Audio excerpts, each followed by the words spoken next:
Salam e-commerce dengan Dr. Hendra. Hari ini kita mempelajari perbedaan antara e-business dan juga e-commerce.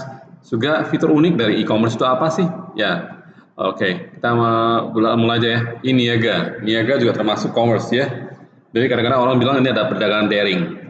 Ada yang bilang perdagangan online. Ada yang bilang niaga online ya. Ada yang bilang niaga elektronik. Terserah deh ya. Intinya e-commerce itu adalah perdagangan daring atau perdagangan elektronik ya. Kita bahas bab 1 ya, revolusi baru saja dimulai. Nah, inilah tujuan kita yang mempelajari hari ini, yaitu mengapa penting belajar e-commerce ya. Tentukan apa e-commerce-nya, pahami mengapa berbeda dan apa blok utama yang teknologi utama yang mendasari e-commerce. Lalu fitur unik e-commerce di video ini itu dulu ya. Nah, diskusi kelas nanti ini akan jadikan bahan diskusi kelas, nantinya kalian buat ya dalam jawabannya. Apakah Anda pernah memakai Uber atau perusahaan online on demand lainnya? Pernah nggak? Ya atau tidak? Apa daya tarik perusahaan ini bagi pengguna? Dan apa daya tariknya bagi penyedia? Adakah konsekuensi atau dampak negatif dari peningkatan penggunaan layanan memakai permintaan seperti Uber atau GoPay atau GoRide ya, ataupun GrabH dan sebagainya, Airbnb. Yes. Nah, 30 detik pertama ya. 20 tahun pertama e-commerce itu hanya awalnya ya, pertumbuhannya berubah sangat cepat ya. Oke. Teknologi berkembang dengan kecepatan eksponensial, artinya tumbuhnya 1, 2, 4, 8, 16, 32, 64 dan sebagainya. Perubahan bisnis ini mengganggu bisnis-bisnis yang ada, sudah pasti ya, karena banyaknya kesempatan baru. Mengapa sih kita perlu mempelajari e-commerce? Karena kita perlu pahami yang namanya peluang dan pelajari resiko. Itulah ciri-ciri pengusaha ya. Kenali peluang, kenali resiko, dan ambil peluangnya ya. Minimalir resikonya supaya bisa mendapatkan keuntungan. Analisis ide model masalah e-commerce ya. Nah, penggunaan internet untuk bertransaksi bisnis, termasuk dalamnya web, browser, aplikasi seluler, platform mobile, itulah e-commerce ya, untuk transaksi bisnis. Saat Anda transaksinya lebih dari 50% jumlah transaksi per bulannya itu dari internet, dari web browser, aplikasi seluler, browser maupun sosial media lainnya, itu namanya Anda sudah memakai e-commerce. Lebih formalnya yaitu transaksi komersial, perdagangan yang diaktifkan secara digital di antara organisasi dan individu maupun antar individu. Jadi bedanya antara e-commerce dengan e-business itu adalah e-commerce sendiri, e-business sendiri memungkinkan transaksi dan proses digitalisasi pada suatu perusahaan yang melibatkan sistem informasi di bawah perusahaan ya, kendali perusahaan. Tidak termasuk transaksi komersial yang melibatkan pertukaran nilai melintasi batas organisasi, tidak termasuk ya. Jadi perbedaan antara e-commerce dan e-business ya. Kalau e-business sebelah kiri, internet mobile ya, e-commerce system di internet mobile juga memakai teknologi infrastruktur perusahaannya ya. Suppliernya adalah Anda sendiri dari hal transport, itulah Anda namakan e-business. E-business terutama melibatkan transaksi yang melintasi batas perusahaan ya. E-business melibatkan aplikasi teknologi digital untuk proses bisnis dalam sebuah perusahaan. Di e-commerce, Anda lebih melibatkan konsumen dalam hal layanannya. Nah, blok-blok yang mendasari teknologi ya, yang mendasari e-commerce. Ada internet, ada www terbagi lagi, ada HTML, ada web, deep web, ada service web, ada web permukaan ya. Platform seluruh sudah pasti aplikasi seluruh. Nah, platform mobile platform ya, atau platform HP memungkinkan kemampuan mengakses internet dari berbagai jenis perangkat. Bukan hanya smartphone, tapi juga tablet, tapi juga laptop ya, ultra range maupun jaringan komputer PC lainnya. Melalui wireless, nirkabel atau jaringan layanan telepon seluler. Ya. Nah, kalau bicara mengenai deep web dan juga surface web, itu ada bedanya. Karena di surface web itu adalah web yang memang muncul, memang ada. Jumlahnya sudah pasti banyak sekali, 30.000 triliun website, URL ya, unique resource location, indeks yang diindeks oleh Google, Bing, dan juga ada search engine. Tapi ada deep web. Deep web ini adalah web khusus untuk orang-orang yang memang berlangganan ya, konten, database. baik dalam pemerintah, baik dari sekolah, baik dari perusahaan, baik dari rumah sakit, akademik dan sebagainya. Ini adalah konten-konten yang dienkripsi, ya, dilindungi.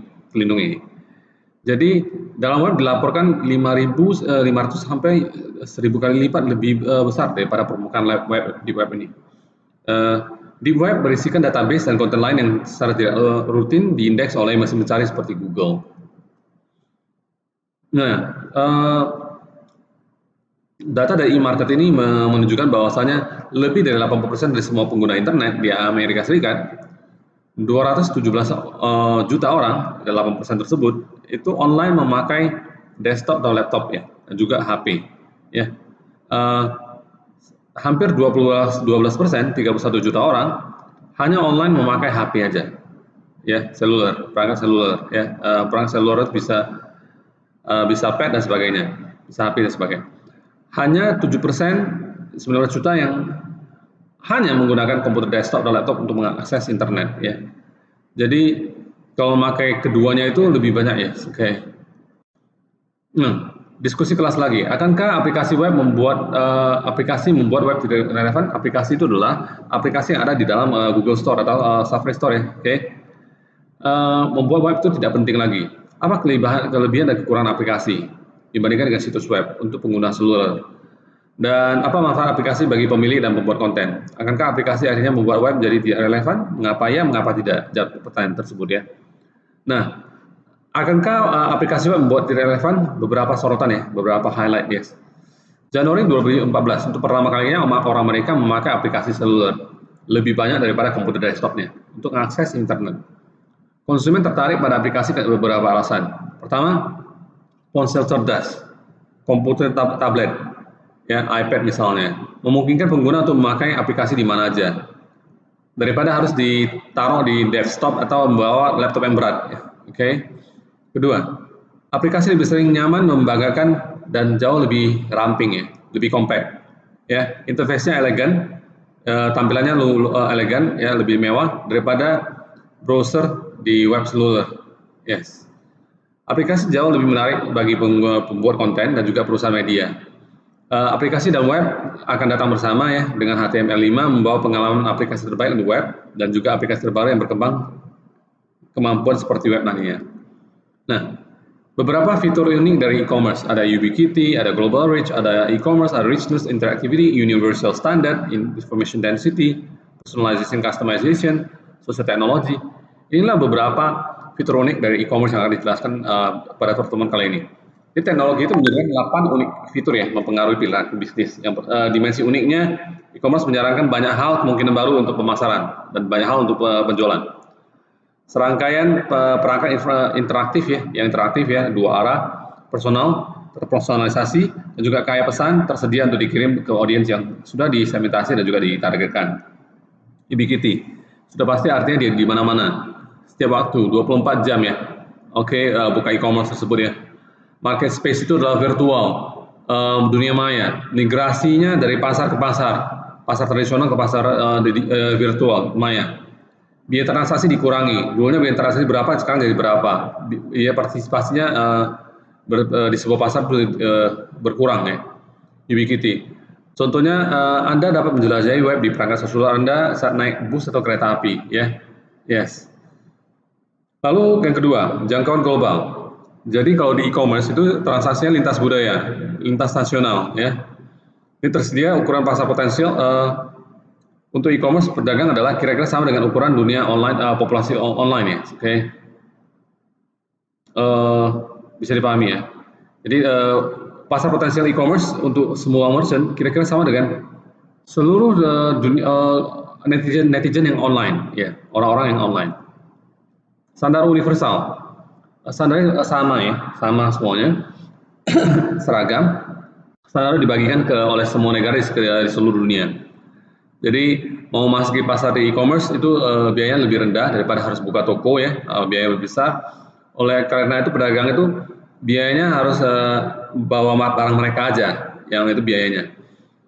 Lalu juga biaya pencarian juga berkurang karena upaya yang diperlukan untuk menggunakan produk cocok itu lebih cepat ya daripada yang harus fisik ya. Lalu juga harga penemuan yang lebih sederhana, lebih cepat dan banyak lebih tepat ya. Mungkin untuk menemukan banyak pemasok harga dan persyaratan pengiriman waktu tertentu dimanapun di dunia. Jadi sangat memungkinkan ya untuk temuan banyak supplier, pemasok barang ya, harga-harga dan juga secara pengiriman ya, dimanapun di dunia nih. Standarnya intinya adalah universal. Lalu membicarakan tentang informasi ya, kompleksitas isi pesan itu sudah pasti ya, bisa ada dukung audio, video, dan teks pesan. Interaktif juga, orang-orang bisa berkomentar, like, dan juga subscribe. Interaktivitas, teknologi itu memungkinkan komunikasi dua arah, antara pedagang dan juga konsumen, juga di antara konsumen sendiri. Interaktivitas memungkinkan pedagang online untuk melibatkan konsumen dengan cara yang serupa ke pengalaman tatap muka.